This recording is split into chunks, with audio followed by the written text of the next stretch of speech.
पिछले चुनाव में हमने कॉन्स्टिट्यूशन की रक्षा की, संविधान की रक्षा की थी। ये जो किताब है, इसमें भारत की हजारों साल की विचारधारा है। इसमें महात्मा गांधी, अंबेडकर जी, जवाहरलाल नेहरू, सरदार पटेल की आवाज गूंजती है, मगर इस किताब में बसवण्णा जी, नारायण गुरु, फूले जी, इनकी भी आवाज गूंजती है। और इसकी नींव, इसका foundation one man one vote. हर हिंदुस्तानी नागरिक को यह संविधान एक वोट का अधिकार देता है। पिछले चुनाव में बीजेपी ने कहा, मोदी जी ने, इनके नेताओं ने इस पर आक्रमण किया, हिंदुस्तान की संस्थाओं को खत्म करके इस पर आक्रमण किया।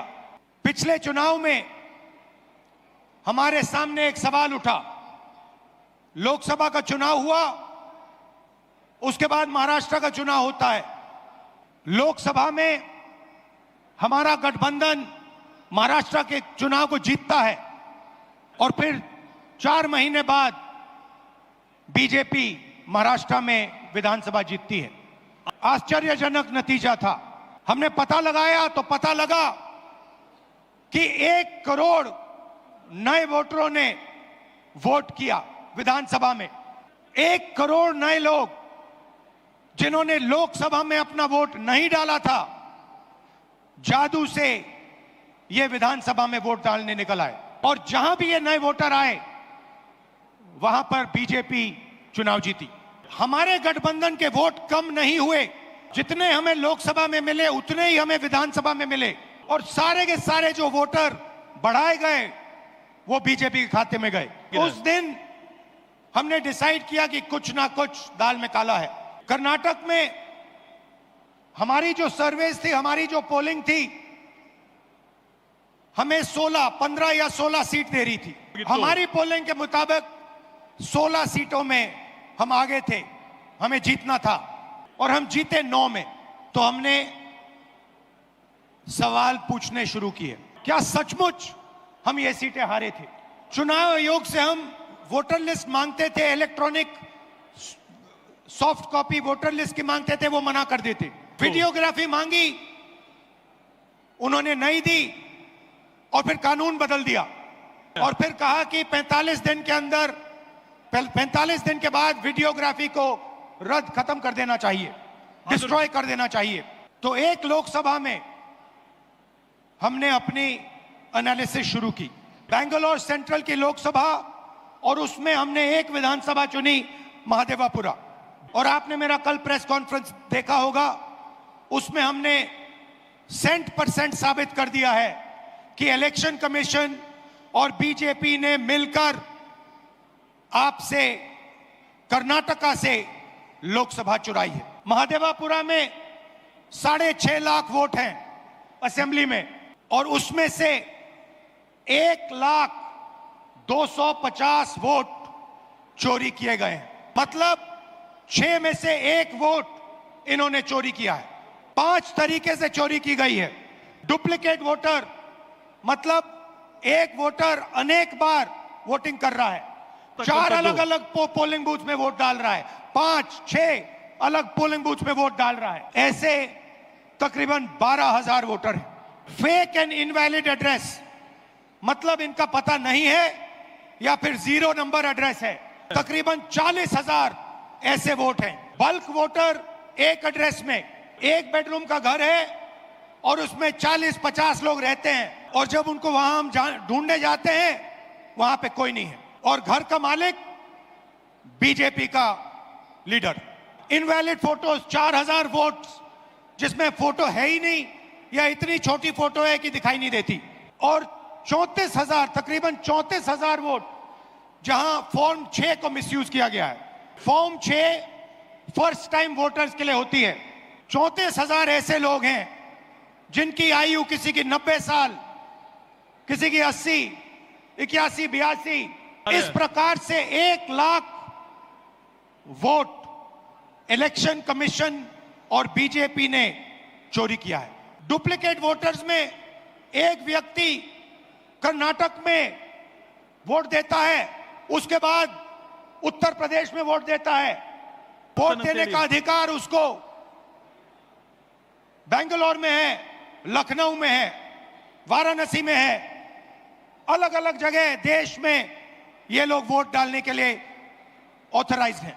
मुझसे इलेक्शन कमीशन एफिडेविट मांगता है, मुझसे कहता है कि मुझे ओथ लेना है, ओथ लेना है। मैंने पार्लियामेंट के सामने, पार्लियामेंट के अंदर ओथ लिया है, इस संविधान के सामने ओथ लिया है, इस पे हाथ डालकर ओथ लिया है। और आज जब हिंदुस्तान की जनता हमारे डेटा को लेकर इलेक्शन कमीशन के वेबसाइट पर सवाल पूछ रही है, तो इलेक्शन कमीशन ने अपना वेबसाइट बंद कर दिया।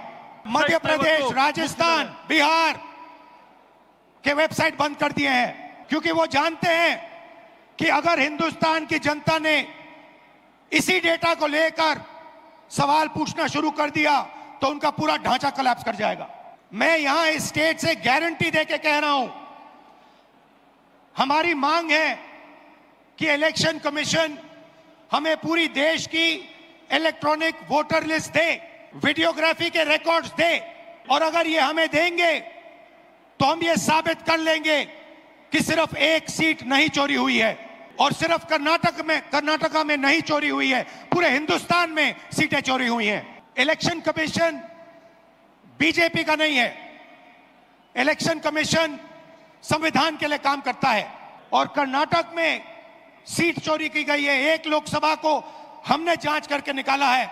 मैं कह सकता हूं कि 1 से ज्यादा सीटें यहां चोरी हुई हैं। जो कॉन्स्टिट्यूशन का फाउंडेशनल आइडिया है, 1 मैन 1 वोट, इस पर इलेक्शन कमीशन और उसके सारे के सारे अफसर आक्रमण कर रहे हैं।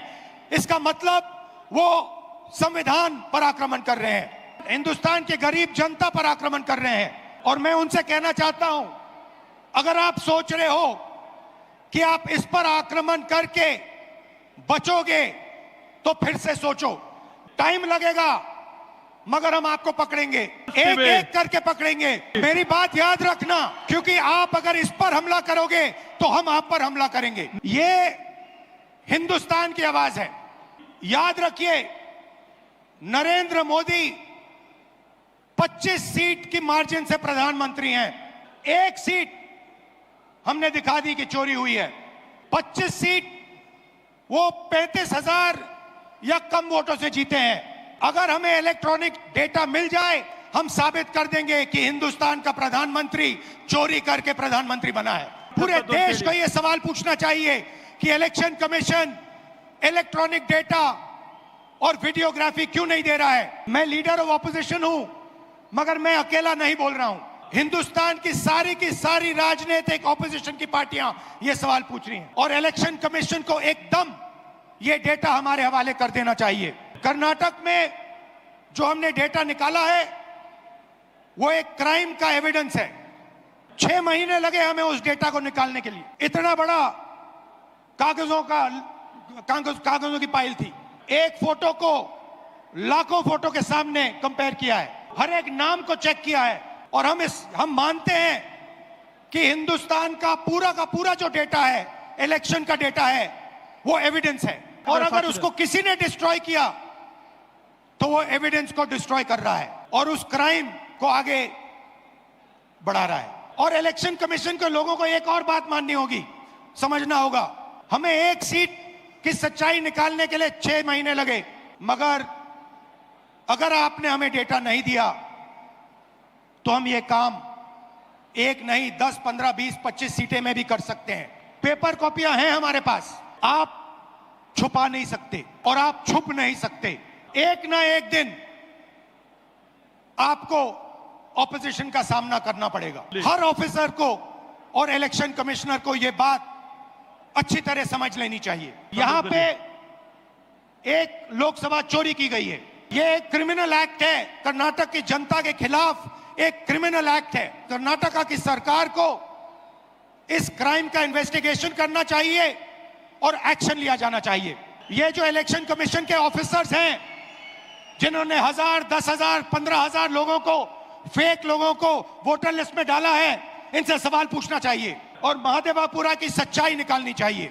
मैं आप सबका दिल से धन्यवाद करता हूं कि आप कांग्रेस पार्टी के कार्यकर्ता, जिनके खून में इस संविधान का डीएनए, आपको याद होगा कि कर्नाटका की सरकार चोरी की गई थी, पैसा देकर चोरी की गई थी, और मैं आपसे अब कह रहा हूं 100% सबूत के साथ कि लोकसभा में भी आपसे चोरी की गई है। बीजेपी की विचारधारा इस संविधान के खिलाफ है और ये हिंदुस्तान के गरीब लोगों का, किसानों का, मजदूरों का, छोटे व्यापारियों का हथियार है और हर कांग्रेस पार्टी का कार्यकर्ता और नेता इसकी रक्षा करेगा। और इलेक्शन कमीशन को एकदम हिंदुस्तान की सारी इलेक्ट्रॉनिक वोटर लिस्ट पिछले 10 साल की हमें दे देनी चाहिए और वीडियोग्राफी भी दे देनी चाहिए।